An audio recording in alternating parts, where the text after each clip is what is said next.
ठाकुर जी की उपस्थिति का यह प्रमाण है कि अव्यवस्था में भी वो सुख प्रदान करते हैं, प्रतिकूलता में भी आनंद का अनुभव जिस दिन होने लग जाए समझ जाओ कि ठाकुर जी आ गए जीवन में। अभी प्रतिकूलता अनुभव होती है, रात्रि सो नहीं पाए, एसी नहीं चल रहा था, प्रतिकूलता, भोजन अच्छे से नहीं कर पाए, भूख तो बहुत लगी थी, क्यों? नमक नहीं था, प्रतिकूलता। किसी व्यक्ति ने वचन देकर के पूर्ण नहीं किया, हृदय परेशान है, प्रतिकूलता। ये प्रतिकूलताएं भी आपको दुखी कर देती हैं, दुखित कर देती हैं, तो इसका मतलब भगवत प्राप्ति नहीं है। भगवत प्राप्ति का मतलब क्या है? चाहे जितनी प्रतिकूलता हो, शारीरिक हो, मानसिक हो, बौद्धिक हो, लेकिन आनंद स्वच्छंद बना है।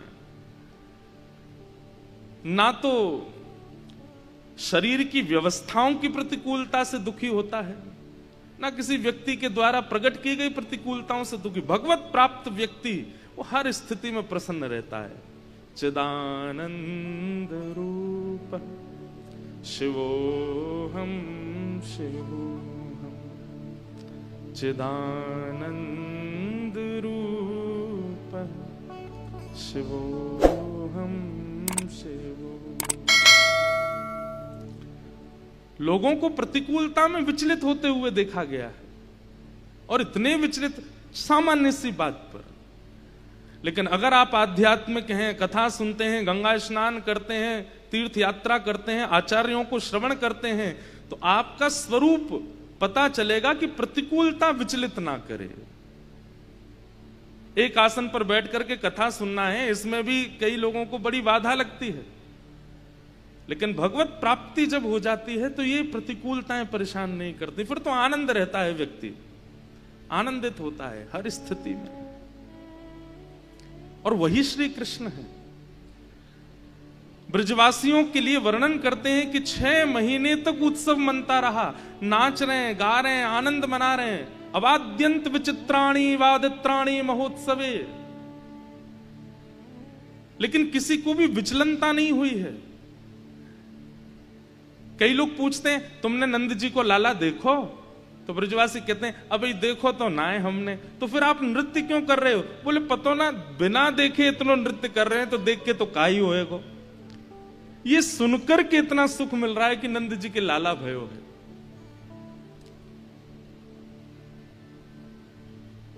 सब नाच रहे हैं, सब गा रहे हैं, 6 महीने तक उत्सव मनता रहा ब्रजमंडल में। नंद रानी यशोदा के पास जा जा करके सब ब्रजवासी निवेदन करते हैं, मैया ने एक लाला को मुखमंडल दिखाई दे। लेकिन मानवीय स्वभाव होता है कि अत्यंत प्रिय लगने वाली व्यक्ति वस्तु को व्यक्ति छिपाता है, प्रस्तुत नहीं करता। ध्यान से सुनिएगा, अत्यंत प्रिय, अत्यंत मूल्यवान और अत्यंत गूढ़ वस्तु को प्रकाशित नहीं किया जाता, उसको छुपाया जाता है। इसीलिए कुछ संबंधों के लिए कहा गया कि उनको जितना गोपनीय रखो उतना अच्छा, जैसे प्रेम, जैसे गुरु आज्ञा। इनको छुपाने में ही इनकी बढ़ोतरी है। जैसे अपने गुण, कई लोग ऐसे होते हैं कि उनके अंदर कोई गुण है तो वो रूप ही ऐसा बनाते हैं, चालढाली ऐसी कर लेते हैं, शब्दावली ही ऐसी बना लेते हैं कि उनकी उपस्थिति से उनके गुण का पता चल जाता है कि इनमें ये गुण होगा। पर एक बात हम आपसे निश्चित कह दें, भगवत प्राप्त व्यक्ति अपने गुण को छुपाता है। वो ज्ञानी है, फिर भी सभा में जाकर के प्रस्तुत ऐसे करेगा कि मैं इतना नहीं जानता, आप बताइए ना, आपसे सुनना चाहता हूं, आपसे समझना चाहता हूं। ये भगवत प्राप्त व्यक्ति का लक्षण हो जाता है। दीनता प्रधान होती है। वो गायक है, वो सुंदर है, वो ज्ञानी है, वो कर्मनिष्ठ है, वो धनवान है, ये जितने भी गुण हैं ये सब गौड़ हो जाते हैं, उसकी दीनता प्रधान रहती है। बस ये भगवत प्राप्त व्यक्ति का लक्षण है।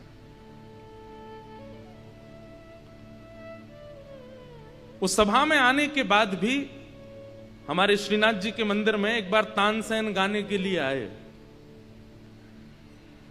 तो तानसेन जब गाने के लिए आए तो तानसेन तो राजाओं की सभा में गाते थे।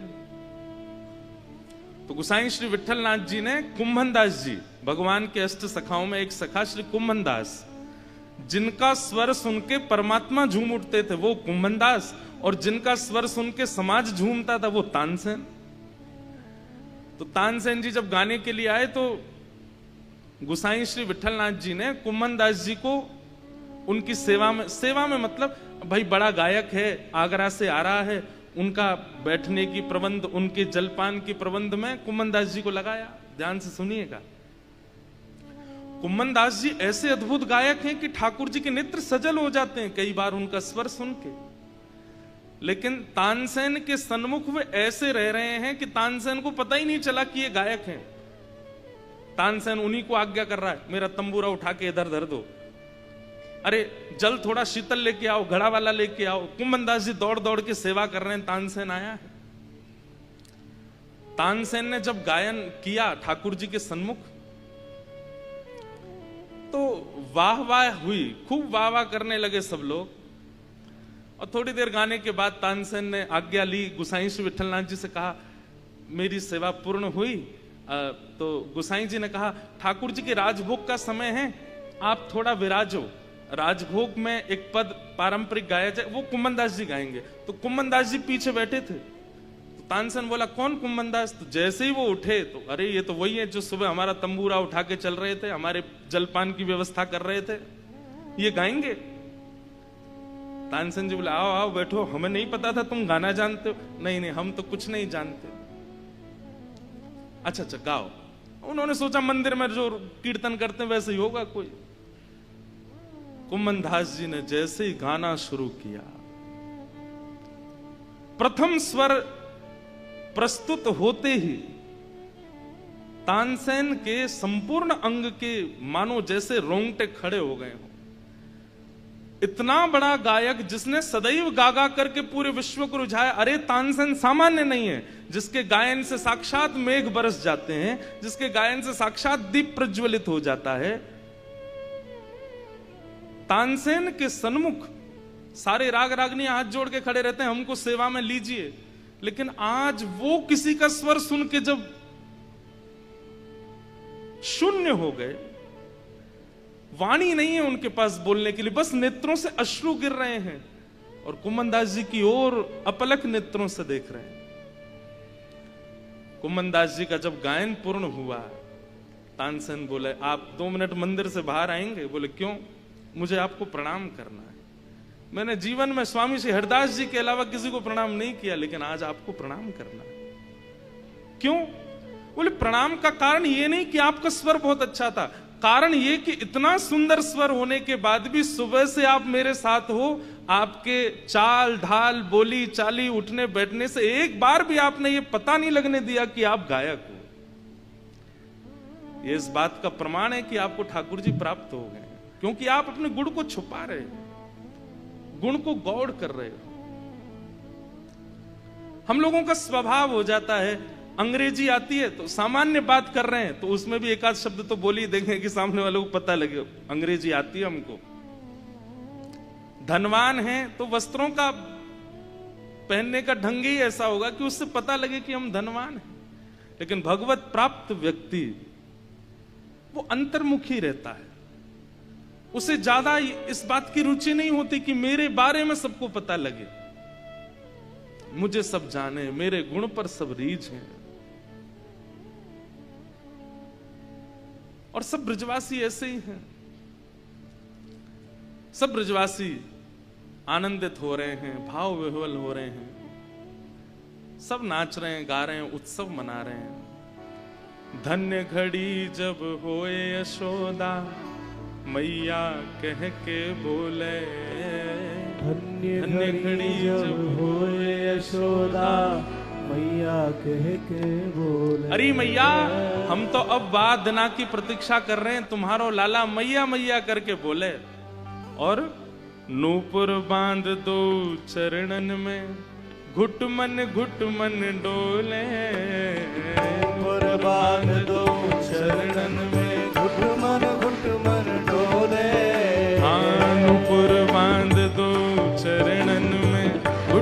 घुट मन डोले, गुर बांध दो चरणन में घुट मन डोले। ओ पकड़े बाबा की उंगलिया तेरो ललना, पकड़े बाबा की उंगलिया तेरो ललना, पकड़े बाबा की उंगलिया तेरो ललना, पकड़े बाबा की उंगलिया तेरो ललना। अरे जुग जुग जीवेरी नंदनानी मैया तेरो ललना, ओ जुग जुग जी मेरी नंदरानी मैया तेरो ललना। हे नंद घरा नंद भयो, जय कन्हैया लाल की, यशोदा के लाला भयो, जय कन्हैया लाल की, हे जग प्रतिपाल भयो, जय कन्हैया लाल की, प्यारो राधा रमण लाल भयो, जय कन्हैया लाल की, हे नंद घरा नंद भयो, जय कन्हैया लाल की, हे नंद घरा नंद भयो, जय कन्हैया लाल की, आनंद घरा नंद भयो, जय कन्हैया लाल की, नंद घरा नंद भयो। जय कन्हैया लाल की। सब ब्रजवासी नाच रहे हैं, गा रहे हैं, उत्सव मना रहे हैं, आनंदित हो रहे हैं। उत्सव का मतलब ही होता है जहां देहाभिमान शून्य हो जाए, वो उत्सव है। तभी नंदोत्सव की उस सभा में पूतना का आगमन हुआ, राक्षसी।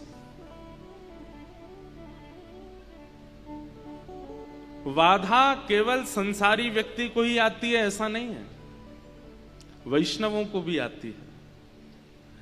और वैष्णवों के जीवन में आने वाली जो बाधा हैं, वही राक्षस रूप में श्री कृष्ण जन्मोत्सव में आ रही हैं।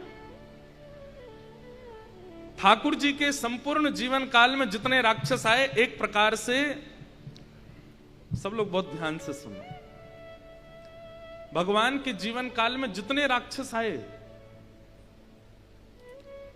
ये राक्षस आगमन एक प्रकार से संकेत है आप लोगों को,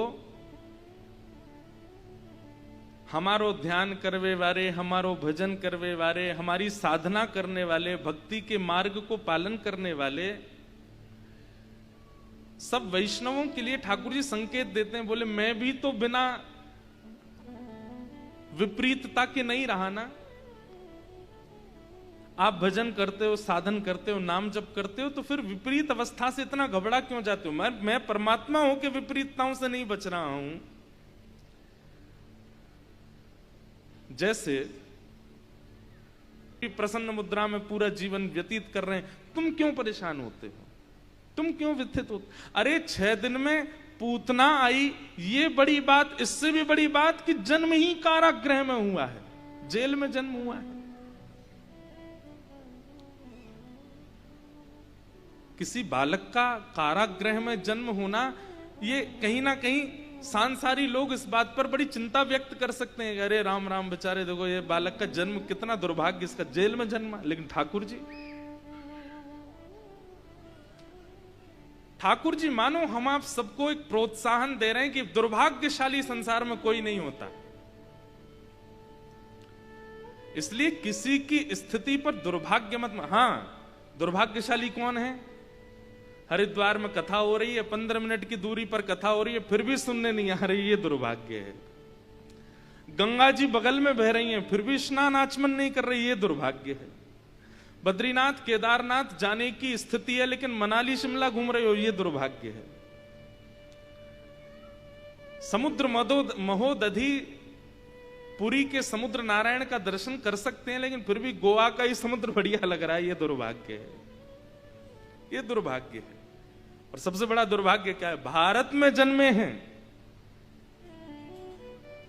ऐसी भूमि पर आप जन्मे हैं जहां की पुरातनता, जहां के शास्त्र विधि, जहां की परंपरा अद्भुत है, अतुलनीय है, फिर भी वैष्णव ये दुर्भाग्य है, ये दुर्भाग्य है। दुर्भाग्य और कुछ नहीं है।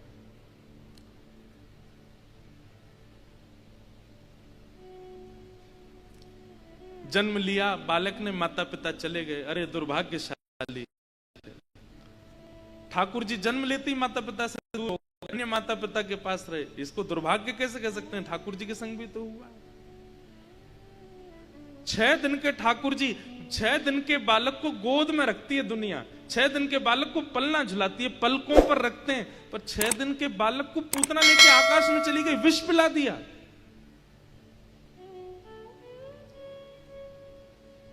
इसलिए भैया किसी को दुर्भाग्यशाली मत मानो। दुर्भाग्यशाली उसको मानो जो सब व्यवस्था पाते हुए भी उन व्यवस्थाओं से भगवत प्राप्ति नहीं कर रहा है, वो दुर्भाग्यशाली।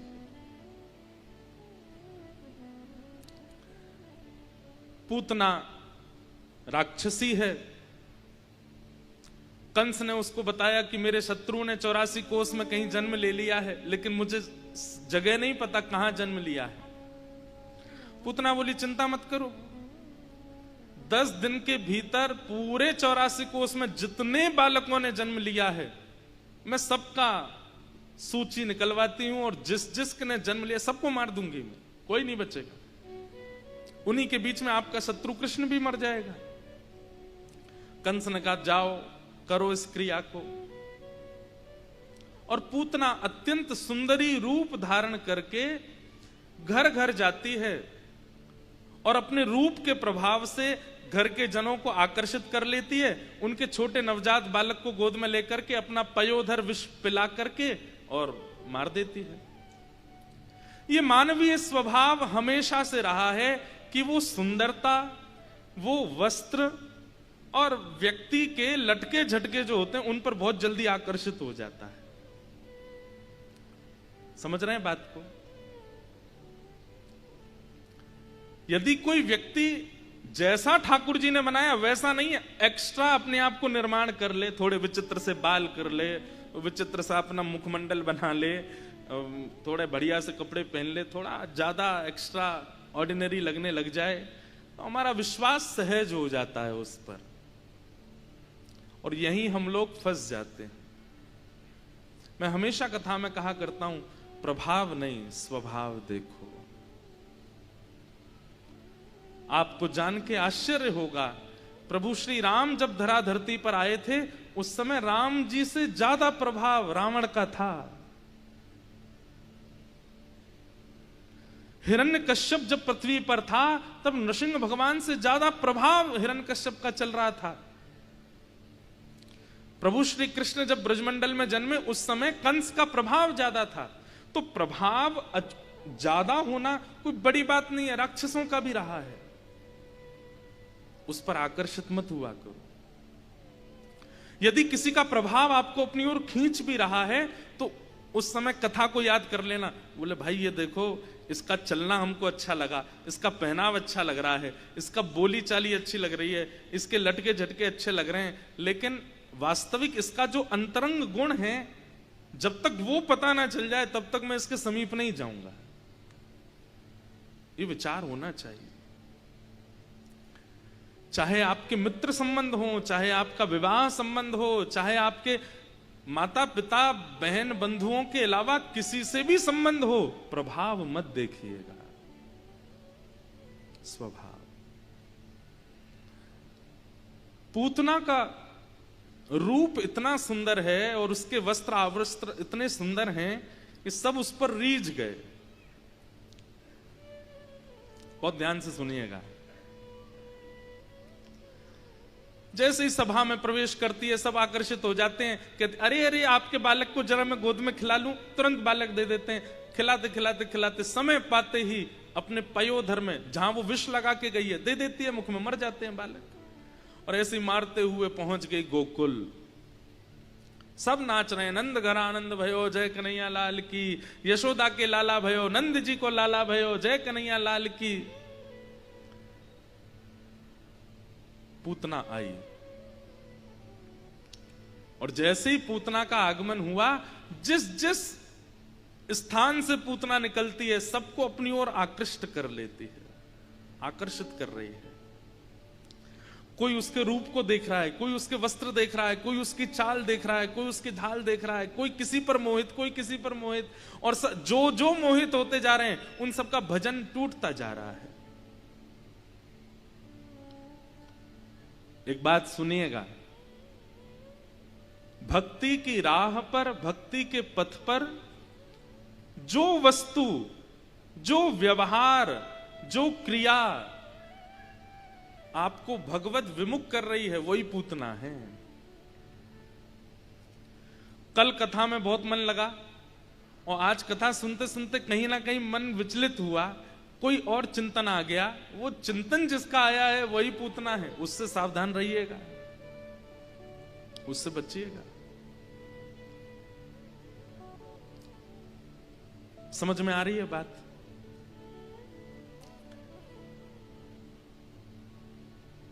पूतना पर सब मोहित हो गए। पूतना ने जैसे ही नंद भवन में प्रवेश किया तो यशोदा मैया ने जैसे ही पूतना को देखा, पूतना को देख करके मन में एक बार को एक एक एक किंचित भाव आया, अरे विधाता तैने बहुत बुरा कियो मेरे संग, मेरो लाला इतने विलंब ते भेजो, यदि पहले ही भेज दे तो यही तो ब्याह कराती अपने लाला को। देख कितनी सुंदर है, अरे या के वस्त्र कितने सुंदर, या के नेत्र कितने सुंदर, या के आभूषण कितने सुंदर।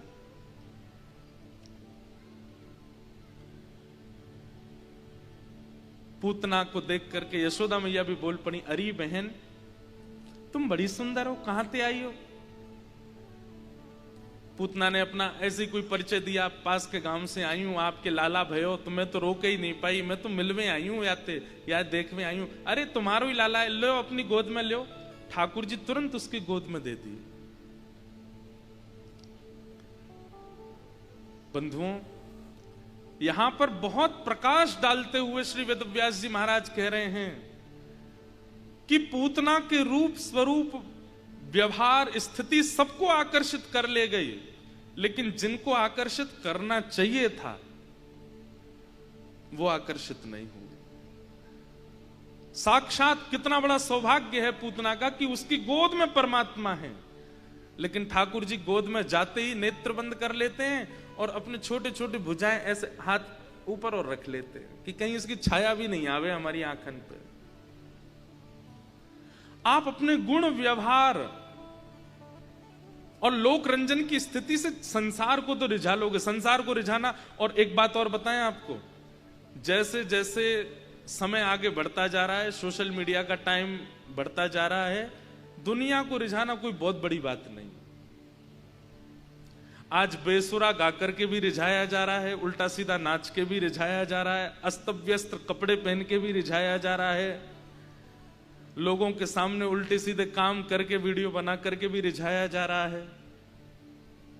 अंगूठा छाप, बिना पढ़े लिखे फालतू के काम करने वाले लोगों के भी 1-1 करोड़ फॉलोअर हैं। कोई बड़ी बात नहीं है दुनिया को रिझाना। एक बात बोल दूं कान पकड़ के सॉरी बोलते हुए, ये सब पूतना है, इनसे सब रीझ रहे हैं, इनसे सब रीझ रहे हैं।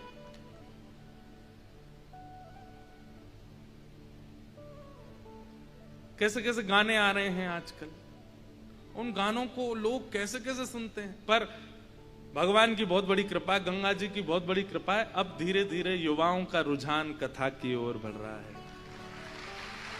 धीरे धीरे हमारे युवा भाई बंधु कीर्तन सुनते हैं, संकीर्तन सुनते हैं, छोटे छोटे बच्चे आते हैं हमसे मिलने। आप कभी हमारे पास 1-2 दिन बिता के देखो, इतना सुख मिलेगा ना आपको।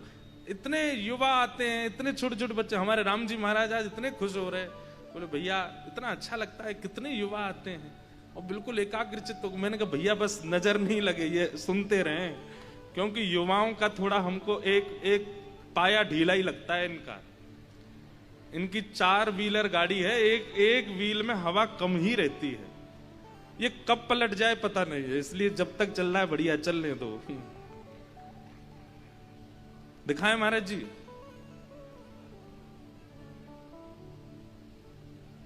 हो बाला।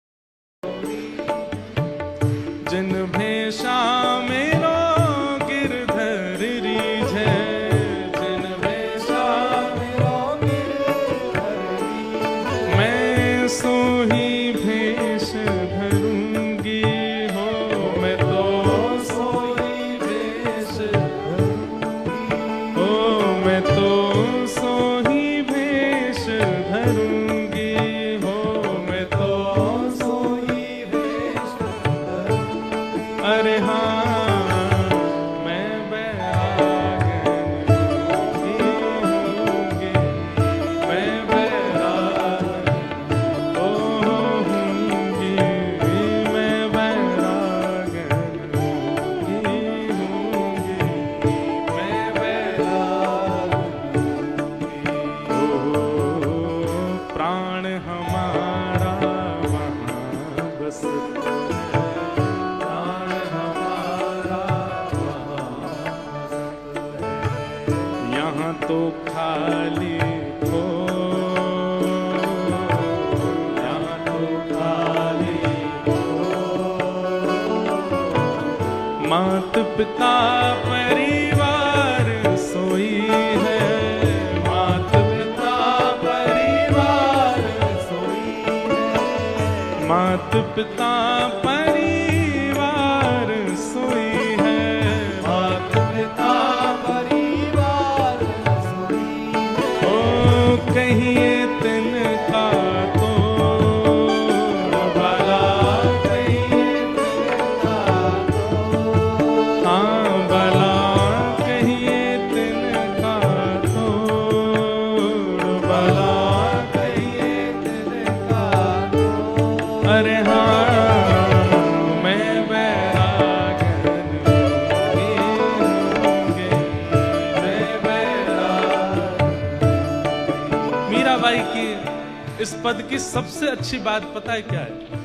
जिन भेषा मेरो गिरधर रीझे, जिन भेषा मेरो गिरधर रीझे, जिन भेषा मेरो सांवरो रीझे, जिन भेषा मेरो सांवरो रीझे, मैं सो ही भेष धरूंगी हो, मैं तो सो ही भेष धरूंगी। अरे हाँ मैं बैरागन होंगी, होंगी, मैं बैरागन होंगी, मैं बैरागन होंगी, होंगी, मैं बैरागन। बैठ जाओ। तो पूतना का स्वरूप क्या है? जिन भेषा, जिस भेष से संसार रीझे, जिस भेष से दुनिया रीझे, जिस क्रिया से, जिस कर्म से सब मेरे को देखें, ये पूतना का स्वरूप है, ये पूतना का स्वभाव है। और मेरी ऐसी कोई क्रिया, मेरा ऐसा कोई गुण, मेरा ऐसा कोई स्वरूप जिससे ठाकुर जी रीझ जाएं, वो वैष्णव है, वही भक्ति पथ है। बंधुओं, अपने गुण, कर्म, रूप, स्वभाव, बौद्धिक विचार, किसी भी एक वस्तु को ठाकुर जी को अर्पित करो। इससे केवल इन्हीं को रिझाना है, दुनिया को नहीं। जैसे कोई भी हम प्रसाद सिद्ध करते हैं तो ठाकुर जी को निवेदित होने से पहले कोई और छू नहीं सकता उसको, नहीं तो ठाकुर जी को भोग नहीं लगेगा। अगर आप कोई मिठाई लेकर के आए और घर के बच्चे अगर उसको पहले खा लें तो ठाकुर जी को भोग नहीं लगती, झूठी हो गई। ठीक वैसे ही अपने भी जीवन की किसी एक वस्तु को उच्छिष्ट मत होने दो, दुनिया के झूठेपन से उसको दूर रखो। वो केवल ठाकुर जी के लिए है। वो कोई गुण भी हो सकता है, कोई विचार भी हो सकता है, कोई स्वभाव भी हो सकता है, किसी का रूप भी हो सकता है, किसी के कला भी हो सकती है। कोई ऐसी कला जिसको आपके घर के माता पिता भी नहीं जानते, वो कला केवल ठाकुर जी के लिए है। कोई ऐसा गुण जो आपका संबंधी भी नहीं जाता, साथी भी नहीं जानता, वो केवल ठाकुर जी के लिए है। आपके उसी गुण, उसी कर्म, उसी कला से आपको भगवत प्राप्ति हो जाएगी, निश्चित है। उसको उच्छिष्ट मत करो।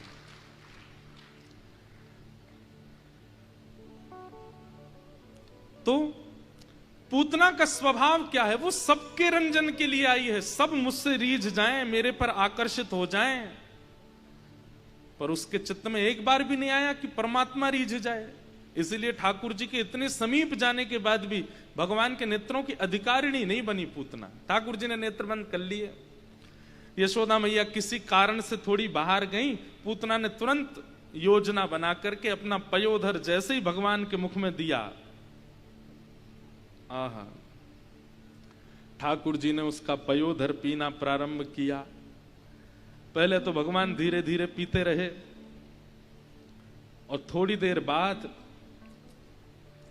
जैसे ही ठाकुर जी को लगा कि भाई, अच्छा, इसके पीछे सुबोधनी जी में श्रीमद वल्लभाचार्य जी महाराज वर्णन करते हैं कि ठाकुर जी ने पहले उसके दुग्ध को पिया, फिर उसके पयोधर पर लगे विष को पिया, उसके रसतत्वों को पिया, उसके पुण्यों को पिया, उसके पापों को पिया, और अंत में गाढ़म कराभ्याम भगवान प्रपीड्य तत् प्राणै समम रोष समन्वितो पिबत समुंच मुंचाल मित प्रभाषणी निष्पीड्यमाना खिल जीव वर्मणि। अब यहां पर एक बात आती है कि ठाकुर जी ने पूतना के प्राण क्यों पिए? पी गए ठाकुर जी उसके प्राणों को। कह रहे हैं ठाकुर जी उसके प्राण पी रहे हैं। एक प्रकार से पी रहे हैं का मतलब क्या है? स्वीकार कर रहे हैं, अपने भीतर धारण कर रहे हैं। बोले पूतना इतनी पवित्रा नहीं है, पूतना इतनी शुभ नहीं है, पूतना इतनी अच्छी नहीं है, ठाकुर जी उसके प्राण क्यों पी रहे हैं? तो हमारे श्रीमद वल्लभाचार्य जी महाराज इसका कितना सुंदर उल्लेख करते हैं। बोले कि भैया ठाकुर जी पूतना के प्राण नहीं पी रहे हैं, तो बोले ये जितने बालकों को मार करके आई थी उन सब के प्राण इसके भीतर थे, उन सब के प्राण निकाल रहे हैं। ठाकुर जी ने जैसे ही पूतना के प्राणों को पिया, पूतना के भीतर से प्राण निकाले। अब देखो एक बात सुनो, कहते हैं कि नंदोत्सव 6 महीने तक चलता रहा और पूतना कब आ गई? 6वें दिन ही आ गई थी ठाकुर जी के जन्म के बाद। और पूतना ठाकुर जी के पास आने से पहले 150 से ज्यादा बालकों की हत्या करके आई है। 84 कोस के ब्रजमंडल में 150 बालक मर जाएंगे तो फिर ब्रजमंडल उत्सव मनाएगा? नंदोत्सव मनाएगा? नहीं। इतने बालक मर गए थे तो ठाकुर जी ने पूतना के भीतर से उन समस्त बालकों के प्राण निकाल करके पुनः उनको जीवित किया। तो जिन जिन घरों के बालक मरे वो सब व्याकुल हो गए थे, लेकिन थोड़ी देर में ही उनके बालक जीवित जब होने लगे तो ठाकुर जी का उत्सव और प्रगाढ़ हो गया। वे सब भी नाचने लगे, अरे भैया ये नंद जी के लाला की कृपा है, वो जब ते आयो ब्रज में, देखो हमारे बालकन की श्वास रुक गई, धड़कन रुक गई, लेकिन फिर जीवित है गए। इसलिए वह उत्सव 6 महीने तक और चलता रहा। सब लोगों को विश्वास हो गया कि नंद जी को जो लाला है ये कोई शुभ संकेत है। ठाकुर जी ने उनके प्राण निकाले और पूतना अपने रूप में आ गई। विशाल उसका भयंकर मुख, बड़े बड़े सींग प्रकट हो गए, नाखून प्रकट हो गए। जब राक्षस का जो स्वरूप होता है अपने रूप में जैसे ही वो आई, ठाकुर जी ने अब अपने हाथ हटाए, अब देखा पूतना को। इसके पीछे हमारे आचार्य चरण क्या कहते हैं, बहुत ध्यान से सुनिएगा। जिस प्रकार विदेश पढ़ने के लिए गया हुआ बालक 2 साल बाद लौट करके आता है, 3 साल बाद लौट के आता है या 5 साल बाद लौट के आता है, और मां को यदि अपने बालक के स्वभाव व्यवहार में परिवर्तन दिखता है, अब वो पहले जैसा सहज नहीं है, पहले जैसा सरल नहीं है, पहले जैसा उसका स्वभाव नहीं, मां को बड़ी पीड़ा होती है। इसको मैंने चलना सिखाया, इसको बोलना सिखाया, इसको पढ़ा पढ़ा करके मैं इसको पास कराती थी स्कूल में, इसको इंजीनियर बनाया, विदेश भेजा, और आज ये इतना विपरीत होकर के आया है। अब हमारे पास बैठता नहीं, हमसे बोलता नहीं, बात करता नहीं, अब इतना बदल गया। माँ कहेगी नहीं पर उसको बहुत पीड़ा होती है। अरे ये तो मैंने बहुत लंबी बात बोल दी। सुबह सुबह जब बालक 4 साल का हो जाता, उसको पहली बार स्कूल भेजती है ना माँ, उसके जूते बांधेगी, उसको बेल्ट लगाती है, टाई बांधती है, उसको पीछे बैग टांग देती है, गले में उसके एक बोतल लटका देती है, उसके बाल काट देती है, बढ़िया उसको सुंदर बनाती है। बालक रोता है, माँ मुझे नहीं जाना, तो उसको बहुत समझाती है, देख तू जाएगा पापा की तरह बन जाएगा। फिर वो उसको बड़ा समझाती है। बस में बैठाती है तो और रोता है। उस समय माँ नहीं रोती, माँ भी बहुत रोती है, उसको भी बड़ी, क्योंकि जब से जन्म लिया अब 4 साल बाद पहली बार दूर जा रहा है। कितनी देर के लिए जाते हैं छोटे बच्चे? 2 घंटे के लिए जाते हैं बस। 2 घंटे में माँ इतनी विचलित हो जाती है, 12 बज गए, कब आएगी बस, कब आएगी, अभी तक आया नहीं, फोन कर देगी, ड्राइवर भैया कहाँ हो, बोले बस आ गया गेट पे। तो पहले ही माँ आ जाती है, और जैसे बालक उतरता है ना बस से, एक दिन 2 घंटे के लिए दूर किया हुआ बालक भी माँ को पहले से दुबला दिखने लगा। एक दिन में ही दुबला हो गया, देखो कैसे इसके बिल्कुल गाल लाल पड़ गए हैं, कमजोर हो गया है। मतलब ये बात मैं क्यों बता रहा हूं, एक जन्मदात्री मां जिसने आपका निर्माण किया, वो आपके भीतर इतना सा भी परिवर्तन बर्दाश्त नहीं कर पाती। और हमको दुनिया में भेजने वाले ठाकुर जी जब हमको अत्यंत परिवर्तित देखते हैं तो उनको कितनी पीड़ा होती होगी। हम जैसे भी हैं, हमको ठाकुर जी ने बनाया। हमारा व्यवहार, स्वभाव, क्रिया, विचार सब ठाकुर जी ने बनाई है। दुनिया से सब छुपा के रखो, लेकिन ठाकुर जी से नहीं। मैं एक बात कहा करता हूं कि हमारे श्री कृष्ण वंशी ही क्यों बजाते हैं? इतने सारे वाद्य हैं हमारे हिंदू वैदिक परंपरा में, ठाकुर जी ने वंशी को ही क्यों चुना? क्योंकि वंशी में छिद्र है, वंशी पोली है, ये गुण नहीं है, ये अवगुण है। लेकिन उसने ठाकुर जी के आगे अपने अवगुणों को छुपाया नहीं, प्रकट कर दिया। इसलिए ठाकुर जी ने उसको, अब तबला रखा है वहां, भैया बजाते हैं तबला, ढोलक, ये सब पोले हैं भीतर से, लेकिन अपने पोलेपन को छुपाते हैं। वो भैया पीछे खींच रहे हैं वायलिन, वो भी पोली है भीतर से, लेकिन अपने पोलेपन को छुपाती है। सितार हो, वीणा हो, कोई भी साज हो, सब एक से एक साज हैं। मेरा प्रिय साज है सितार, लेकिन सब पोले होते हैं, लेकिन अपने पोलेपन को छुपाते हैं। बाह्य आवरण से ऐसे दिखाते हैं हम कितने सुंदर, भीतर से सब पोले हैं। लेकिन वंशी पोली है, लेकिन छुपाती नहीं। इसलिए ठाकुर जी अपने अधर पर धारण करते हैं कि तुम में दोष है, लेकिन फिर भी तुम मेरे सामने उसके सन्मुख प्रकट हो गए, तुमने उसमें ज्यादा विचार नहीं किया। सूरदास जी का एक पद मुझे बहुत अच्छा लगता है। कौन कुटिल खल कामी मौसम, कौन कुटिल खल कामी मौसम, जो तन दियो ताहि बिसरायो, जो तन दियो ताहि बिसरायो, कौन कुटिल खल कामी मौसम, कौन कुटिल खल कामी। अपने अवगुणों को सबसे छुपाइए, ठाकुर जी से नहीं।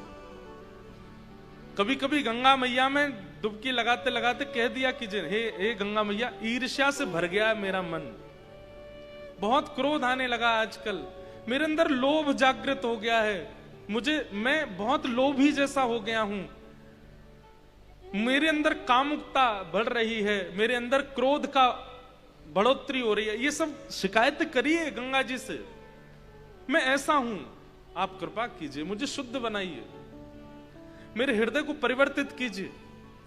बंधुओं, एक बात याद रखिएगा, हम शीशा देखते हैं रोज, यहां बैठा हर व्यक्ति देखता है, और शीशा देखने वाला व्यक्ति अपने आप को संवार लेता, अपने बाल ठीक कर लेगा, अपनी नाक ठीक कर लेगा, अपने कपड़े ठीक कर लेगा। शीशे का मतलब क्या है? जो भी तुम्हारे संपूर्ण अंग में अस्त व्यस्त हो उसको व्यवस्थित कर लो।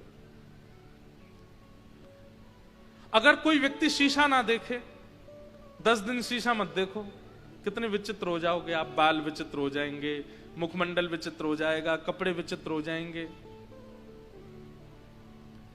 शीशा देखते हैं और उसमें जो परिवर्तित दिखता है उसको हम ठीक करते हैं। ठीक वैसे ही ये कथा क्या है, ये ज्ञान क्या है, ये प्रवचन, ये शीशा है। इसमें स्वयं को देखिए। यहां जो अवगुण बताया गया ये मुझ में है। अपने अवगुणों को नित्य विचार किया कीजिए। मुझ में क्या क्या अवगुण है आपसे अच्छा कोई नहीं जानता।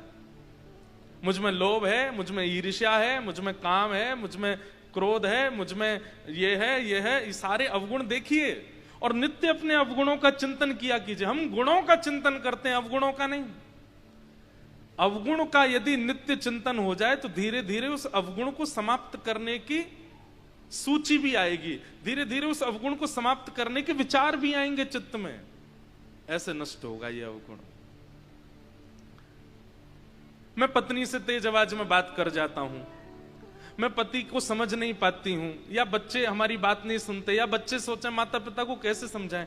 ये सारे अवगुण हैं। इन अवगुणों का नित्य चिंतन करो। क्या करें? कभी ना कभी तो उसकी कोई सूची आएगी चित्त में।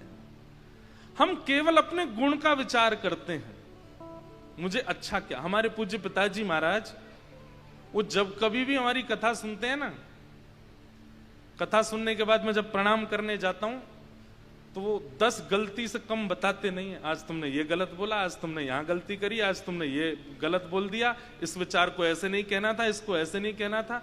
बचपन में जब मैं प्रारंभ किया था कथा कहना तो मुझे बहुत पीड़ा होती थी। पिताजी प्रशंसा ही नहीं करते, कितना भी अच्छा कह लो कभी अच्छा ही नहीं बोलते। लेकिन ये कृपा हुई कि उन्होंने अच्छा कभी कहा नहीं, तो परिवर्तन करने की इच्छा हुई। अपने दोषों का नित्य चिंतन करो कि क्या क्या दोष हैं, उस पर क्रिया करने का भी मन होगा। और ठाकुर जी के आगे छुपाओ नहीं। ठाकुर जी के आगे जाके सब प्रस्तुत कर दो। नाथ मैं ऐसा हूं, नाथ में थारो जी थारो, नाथ में थारो जी थारो, चोखो बुरो कुटिल और कामी, चोखो बुरो कुटिल और कामी, जैसो हूं तिहारो, जैसो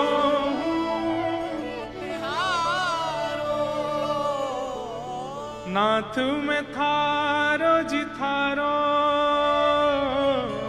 नाथ में थारो जी थारो, चोखो बुरो। चोखो बुरो मतलब थोड़ा बहुत बुरा नहीं हूं मैं, चोखो बुरो बहुत ज्यादा बुरा हूं मैं। चोखो बुरो कुटिल और कामी, चोखो बुरो कुटिल और कामी, जो कुछ हूं सो तिहारो, जो कुछ हूं सो तिहारो, नाथ में थारो जी थारो, नाथ में थारो जी थारो। पूतना के इस प्रसंग से ये सीखो कि ठाकुर जी के आगे बनावटी बन के नहीं जाना है। किसी सभा में जाना है, रिश्तेदार आ रहे हैं, शादी में जाना, सब जगह बनावटी रहो, पर ठाकुर जी के सन्मुख नहीं। ठाकुर जी के सन्मुख तो जैसे हो वैसे जाओ। नाथ में ऐसा हूं। और बनावटी मतलब मेरा कोई श्रृंगार या रूप से मतलब नहीं है। खूब बढ़िया बढ़िया पहन के जाओ, उसमें कोई दिक्कत नहीं है। अपने अंतरंग विचारों को परिवर्तित करके मत जाओ, उसमें छिपाओ करके मत जाओ। जैसे हो वैसे। भाई वैद्य के सामने रोग लेकर के जाओगे तभी तो चिकित्सा होगी। और वैद्य से अगर आपने छुपा लिया तो फिर चिकित्सा कैसे होगी? दवाई रिएक्शन और कर जाएगी। इसलिए डॉक्टर के सामने सब बता दो। सुबह उठते हैं सिर में भी दर्द हो जाता है, वमन हो जाता है, ऐसा होता है वैसा होता है, भूख नहीं लगती, सब बता दो। तो वो समझ जाता है कि पीड़ा क्या है। ऐसे ही ठाकुर जी वैद्य हैं, उनके आगे ज्यादा बनावटी बन के मत जाओ, जैसे हो वैसे। नाथ, पड़ोसी को देखता हूं मुझे ईर्ष्या होती है, मेरे बुआ के बच्चे आते हैं तो मुझे अच्छा नहीं लगता है, उनसे मुझे क्रोध आता है, पत्नी की ये बातें मुझे बहुत बुरी लगती हैं, ऐसा होता है, वो सामने वाले के धन को देख के मुझे लोभ होता है। सब बोल दो, जो किसी से नहीं कहा ठाकुर जी को सब बताओ, परिवर्तन अपने आप देखोगे आप। ठाकुर जी को बता दिया, ठाकुर जी फिर चिकित्सा करेंगे उसको दूर करने की। हम बुरे क्यों बने रहते हैं? क्योंकि हम छुपाते हैं खुद से भी और ठाकुर जी से भी। इसलिए प्रस्तुत करो। पूतना राक्षसी बनकर के आई, भगवान ने उसका वध किया। जोर की आवाज हुई, सब ब्रजवासी दौड़े, कहां भय हो, कहां भय हो, कहां भय हो। देखी तो महाराज विशाल पूतना पड़ी है। सब ने दौड़ के पहले भीतर जाके देखी, लाला कहां है? लाला मिलो नहीं। तो देखी महाराज तो पूतना के पयोधर पे पड़ो है लाला। सब ने जाकर के ठाकुर जी को वहां से उतारा, लेकर के गौशाला गए। गौमूत्रेण स्नापित्वा पुनर्गौरज सार्वकम, गौमूत्र से स्नान कराया, गौ की चरण रज को ठाकुर जी के 12 अंगों पर लगाया और गाय की पूंछ से ठाकुर जी को झाड़ा दिया। अब देखो, एक बात हमारी सुनिएगा, गाय जानवर नहीं है, वैद्य है। कौन है? वैद्य। और आपकी तो चलो जो भी हो, ठाकुर जी की तो वैद्य है। पूरे विश्व की पीड़ा परमात्मा दूर करता और परमात्मा की पीड़ा गैया दूर कर रही है। बताओ। भागवत जी में स्पष्ट लिखा है, जब जब राक्षस आए तब तब यशोदा मैया तुरंत ठाकुर जी को लेके कहां जाती? गौशाला में। गैया के 12 भगवान के अंगों पर गैया के चिन्ह लगाती। अच्छा एक बात बोले, पूरी भागवत जी में आपने ये नहीं सुना होगा कि ठाकुर जी बीमार हुए, ठाकुर जी को बुखार आ गया, ठाकुर जी के सिर दर्द हो गया, ठाकुर जी कमर में दर्द हो गया। एक जगह आया बस, ब्रजवासियों की याद में रुक्मणी जी को बताने के लिए ठाकुर जी को ज्वर चढ़ा था। ठाकुर जी हमेशा शारीरिक स्वस्थ ही रहे। क्यों? नित्य जितने दिन श्री कृष्ण पृथ्वी पर विराजमान रहे, नित्य एक दिन भी बेनागा किए। ऐसा एक भी दिन नहीं गया कि गैया का स्पर्श नहीं किया ठाकुर जी ने। हर दिन, चाहे ब्रज की लीला हो, चाहे द्वारिका लीला हो। अरे जब महाभारत का युद्ध हुआ था ना, तो ठाकुर जी ने पांडवों से कहकर के सबसे पहले पांडवों के शिविर में गौ को स्थापित किया। छोटी सी गौशाला बनवाई थी जहां पर सारे योद्धा रहते थे। वहां किनारे में एक छोटी सी गौवंश को भी बुलाया था और सब योद्धाओं से कहा, नित्य गैया को प्रणाम करके जाओ, या तो तुम्हारी विजय होगी, और अगर कहीं युद्ध में मारे गए तो गैया को प्रणाम करके गए, अधोगति नहीं होगी, भगवत धाम की प्राप्ति होगी। नित्य गैया को प्रणाम करो। ये टप टप ताली बजाने से कुछ नहीं होगा, क्योंकि हमने तो गैया की बिल्कुल कदर की नहीं। जिनको ठाकुर जी इतना मान देते हैं, हम उनका मान नहीं दे रहे, तो ठाकुर जी हमें कैसे प्राप्त होंगे? एक बात याद रखिएगा, जैसे भगवत प्राप्ति के लिए नाम जप है, जैसे भगवत प्राप्ति के लिए व्रत अनुष्ठान है, जैसे भगवत प्राप्ति के लिए साधन है, वैसे ही भगवत प्राप्ति के लिए स्वच्छंद भाव की गौ सेवा भी है। गौ सेवा, और गौ सेवा भी किस भाव से? अब आप कहोगे ग्वारिया भी तो करते हैं गौ सेवा। हाँ, तो उनकी सदगति होगी। गौ सेवा भी इस भाव से कि कोई देखे ना, कोई पूछे ना, कोई जाने ना, बस ये मेरी है, मैं इनकी सेवा करूं। मैं तो कथा में कहता हूं, जिसको गौमूत्र और गौ गोबर से घृणा होती है, ठाकुर जी को उससे घृणा होती है। हमारे अष्ट सखा गाते हैं, आगे गाय पाछे गाय, इत गाय उत गाय, गोविंद को गायन में बस वो ही भावे। गैया के बीच में ठाकुर जी को बहुत अच्छा लगता है। गाय, गंगा और गौरी, इन तीन की उपासना जीवन में ले आइए। गौरी मतलब मातृशक्ति, माताएं बहनें। गाय, गंगा और गौरी, आज मुझे एक व्यक्ति ने निवेदन किया, बोले महाराज जी आप एक चीज कथा में बोल देंगे। मैंने कहा बताओ। बोले अभी वो श्रावण आएगा तो कावड़िया आते हैं हरिद्वार, आप उन सब से एक निवेदन कर दीजिए। क्या?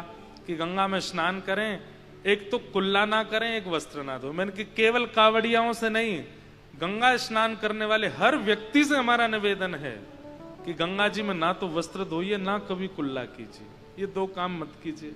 ये परिवर्तन की भावना अपने अंदर लाइए, आपके सारे पुण्य क्षीण हो जाते हैं। चरणामृत है ठाकुर जी का। तो गैया की सेवा में थोड़े लगिए, ठाकुर जी को बहुत प्रिय है। ठाकुर जी धीरे धीरे अब 3 महीना के हो गए। 3 महीना के जैसे ही भये तो ठाकुर जी ने आज पहली बार करवट बदली। और जैसे ही ठाकुर जी ने करवट ली, यशोदा मैया ने नगाड़े बजवा दिए, पूरे ब्रजमंडल में आनंद है। बोले कहा भयो? बोले आज नंद के लाला ने करवट ली है। करवट जानते हैं? ठाकुर जी ऐसे है गए। सोचो हमारे वृंदावन के लाला कितने लाडले हैं, इनकी करवट का भी उत्सव होता है।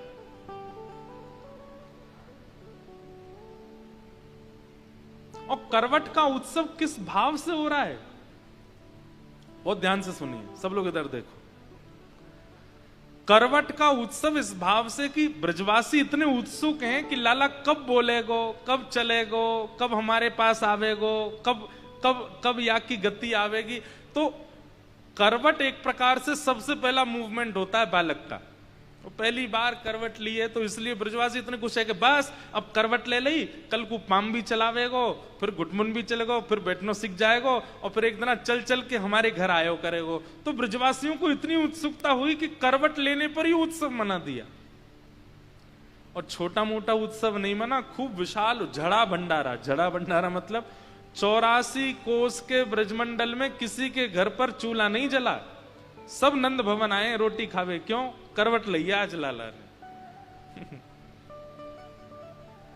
जिनके आप दर्शन करते हो, राधा रमण हो, राधा वल्लभ हो, बिहारी जी हो, बड़े लाडले लाला, बड़े लाडले।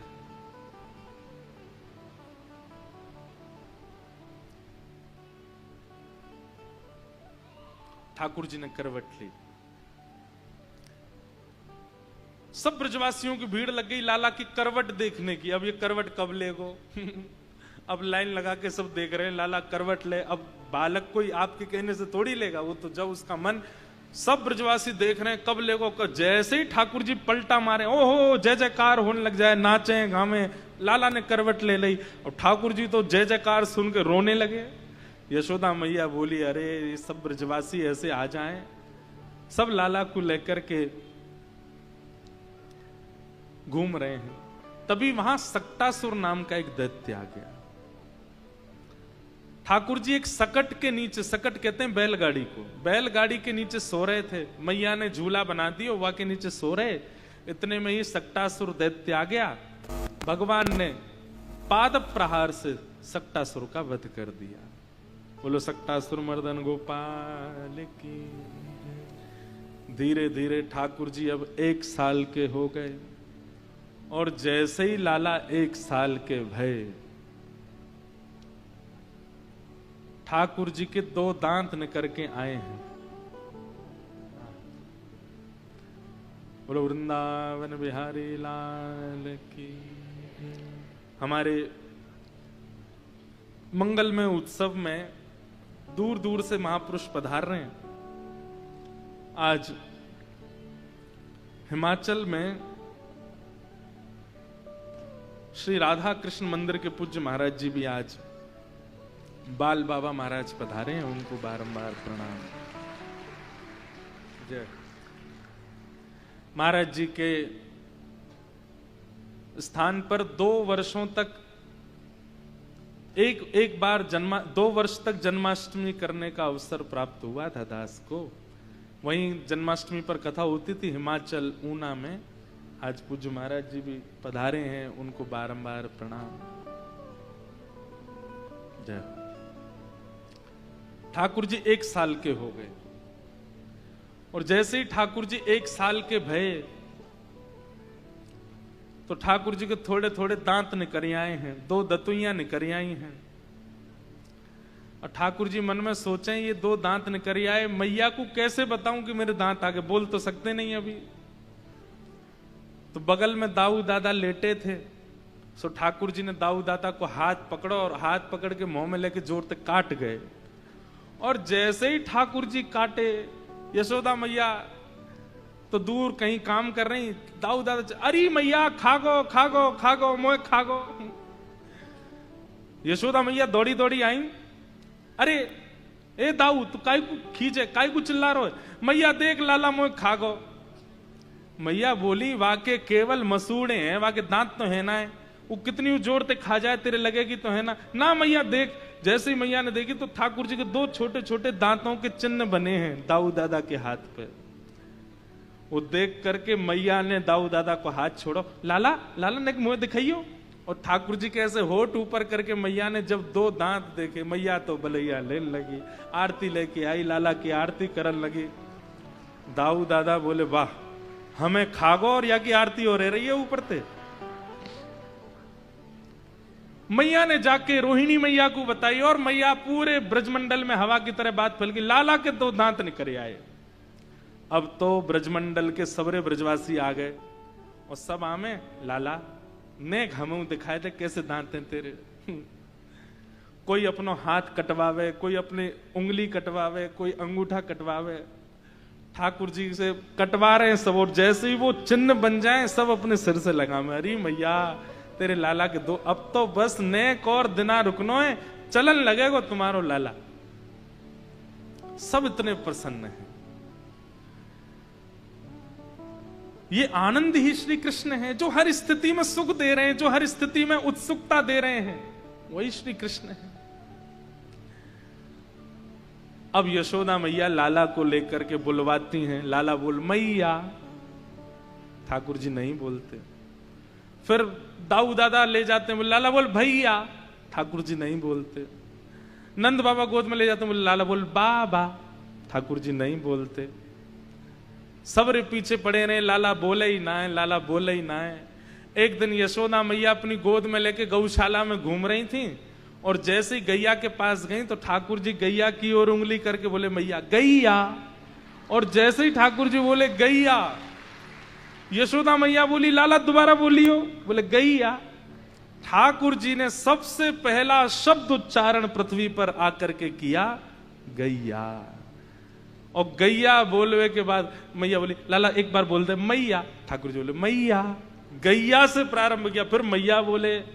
सूरदास जी महाराज ने बहुत सुंदर पद में इसकी व्याख्या की। कहने लागे मोहन मैया मैया, कहने लागे मोहन मैया मैया, कहने लागे मोहन मैया मैया, कहने लागे मोहन मैया मैया। पितानंद सो बाबा रे बाबा, पितानंद सो बाबा रे बाबा। और हलधर सो भैया, और हलधर सो भैया, और हलधर सो भैया, और हलधर सो भैया। हाँ कहने लगे मोहन मैया मैया, कहने लगे मोहन मैया मैया, कहने लगे मोहन मैया मैया, कहने लगे मोहन मैया मैया। बोल नंद के लाला की।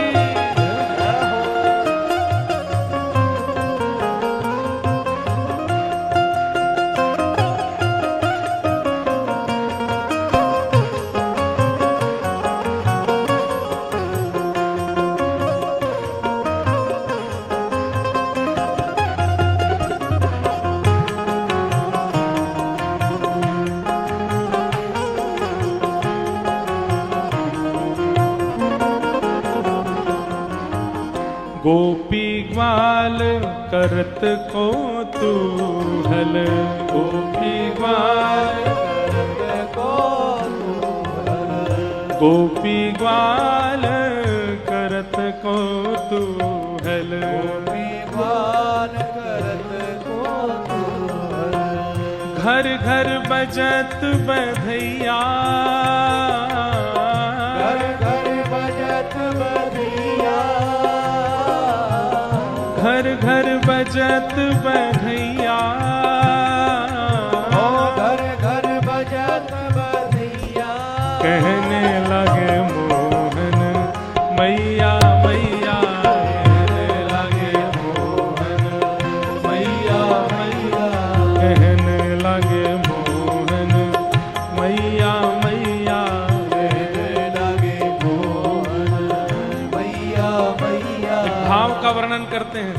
यशोदा मैया अपनी उंगली पकड़वा देती है लाला को और फिर धीमे धीमे चलना सिखावे और चल करके थोड़ी दूर जाकर के मैया अपनी उंगली हटावे और ठाकुर जी दोनों भुजा ऊपर करके धीमे धीमे चलना सीख रहे हैं।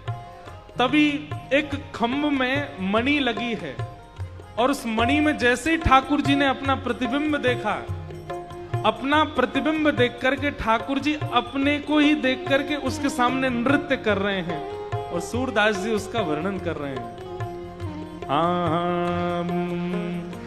हो मणिखम्मण प्रतिबिंब विलोकत मणिखम्मण प्रतिबिंब विलोकत मणिखम्बन प्रतिबिंब विलोकत मणिखम्बन प्रतिबिंब विलोकत नाचत कुंवर कन्हैया नाचत कुंवर कन्हैया नाचत कुंवर कन्हैया नाचत कुंवर कन्हैया हो नाचत कुंवर कन्हैया कन्हैया कन्हैया कहने लगे मोहन मैया मैया कहने लगे मोहन मैया मैया कहने लगे मोहन मैया मैया कहने लगे मोहन मैया मैया। सूरदास प्रभु तुमरे दर्श को सूरदास प्रभु तुम्हारे दर्शन को सूरदास प्रभु तुमरे दर्श सूरदास प्रभु तुम्हारे दर्शन को चरणन की बल जैया